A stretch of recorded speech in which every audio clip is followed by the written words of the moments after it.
This is the cheese and fruit plate on the fine board menu on Continental Airlines. It comes in many varieties of cheeses. I don't know what all the different types of cheeses that it does come with, but I will put it in the description.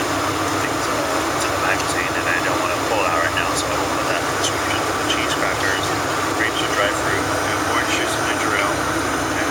Can you forget what's wrong with this United napkin set here? I think you need a mirror to read it. It's printed backwards.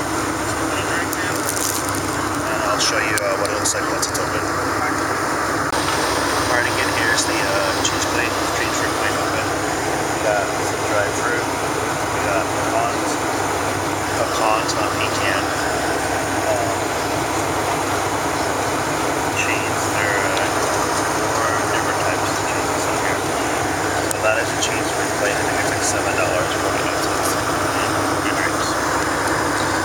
Buy aboard Continental and United has the same exact